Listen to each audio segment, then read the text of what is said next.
Tudo bem, amigos? Vamos falar da lição número 11, a parte de sábado, falando sobre duas personagens importantes no cenário bíblico, Ruth e Esther. E, logicamente, essas duas personagens nos levam ao estudo do Apocalipse, onde a mulher representa a igreja. E no Apocalipse nós temos duas mulheres representando a igreja. A mulher vestida de sol, com a lua debaixo dos pés, uma coroa com 12 estrelas, e a mulher vestida de vermelho em cima de uma besta. Duas representações proféticas sobre a igreja. E, logicamente, para que nós possamos entender isso, vamos falar de duas personagens da Bíblia que tiveram, assim, um destaque muito grande. Muitas vezes as profecias não são entendidas, porque as pessoas não relacionam explicações ou uma visão melhor que está dentro da própria Bíblia. Por isso, não adianta falar em profecia se a pessoa não segue o que a Bíblia diz.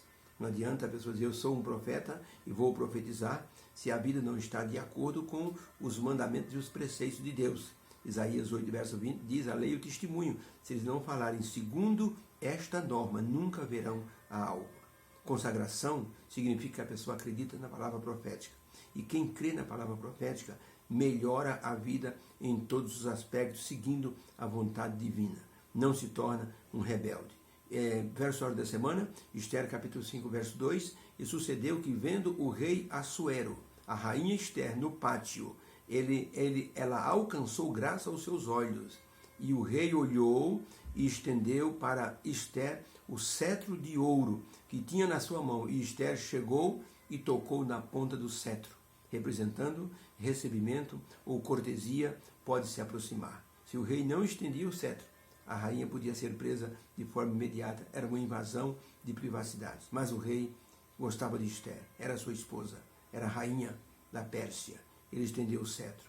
Essa representação de Assuero estendendo o cetro para que Esther pudesse estar junto dele, tem uma representação simbólica muito profunda de Cristo nos aceitando, ou aceitando a sua igreja, estendendo para a sua igreja assim o seu cetro de justiça, para que a igreja se torne então aceita diante de Deus.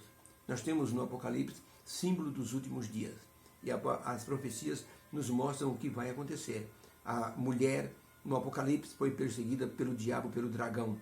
Depois a mulher, sentada numa besta, vai promover toda uma série de prostituição com as nações do mundo. Ou seja, a igreja corrompida vai enganar todas as pessoas do planeta e vai levar essas pessoas para um desfecho nada agradável diante do cenário profético. Por isso precisamos ter uma bússola que nos guie no caminho certo no meio das profecias. Essa bússola é a palavra de Deus. É, em síntese, a palavra profética. A bússola, ela não deixa o navegador errar o caminho. Ela sempre mostra com uma agulha imantada o lado norte. O norte, e o navegador, então, ele sabe de onde ele saiu e aonde ele vai chegar e como ele pode voltar. Antigamente não existia a bússola. A bússola foi inventada no século XII. Os fenícios eram campeões de navegação. Eles encontraram muitas terras com as navegações, mas eles andavam sempre à beira-mar. Não perdiam a terra de vista por preço nenhum, porque senão representava assim, estar num labirinto dentro do mar, ou sobre o mar, e nunca mais conseguiriam voltar. Então era muito assim, delicada a questão dos navegadores sem a bússola. A bússola realmente revolucionou a navegação. E os chineses criaram a bússola no século XII, o que transformou a navegação, tornando-a segura, e através da bússola muitos continentes foram explorados. Tá? A Ásia, depois o continente africano, o continente americano por Cristóvão Colombo e outros navegadores que vieram para o continente americano. Então, a bússola que facilitou isso. Nós temos uma bússola hoje espiritualmente, porque o mundo está desnorteado. Essa é a verdade.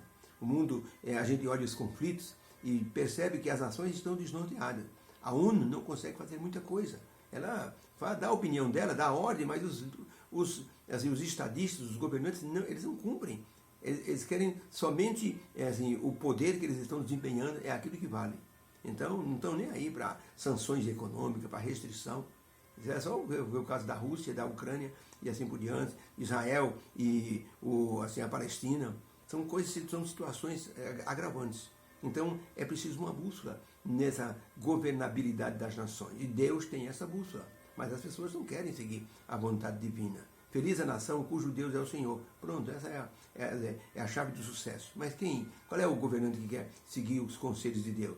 Quer seguir o conselho econômico, quer seguir o conselho do seu ministro da economia, quer seguir o conselho do seu ministro do desenvolvimento e assim por diante. Então, isso dificulta o entendimento neste planeta. Tem que ter uma direção. Essa direção, a bússola divina é que daria. E junto com isso nós temos a palavra profética, que vai mostrando os acontecimentos desse mundo. Quando Daniel disse para o rei de Babilônia tudo o que iria acontecer, ele criou um panorama, uma visão mundial dos acontecimentos. Ele diz, olha, uma pedra foi lançada nos pés da estátua. Ou seja, nos dias desse rei, a Europa representa os pés da estátua. No sonho que Nabucodonosor teve, nos dias desse rei, o ferro misturado com o barro. As nações da Europa não conseguem se entender, não se juntam. O ferro não se mistura com o barro. Eles têm tentado, durante muitos anos, já tentaram unir a Europa inteira, não conseguem, porque é profético.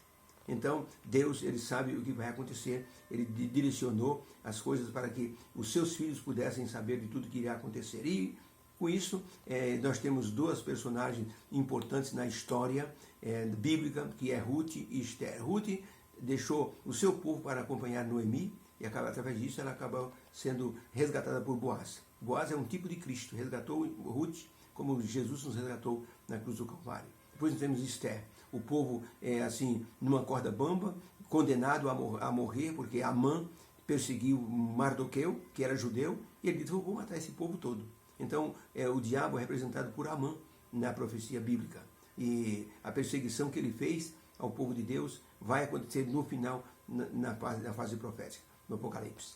Deus nos abençoará e entendermos bem essa lição. Que haja uma bênção em seu coração, que possamos estudar essa lição e colocarmos nossa confiança plena no Senhor, nosso Deus. Fique com Deus.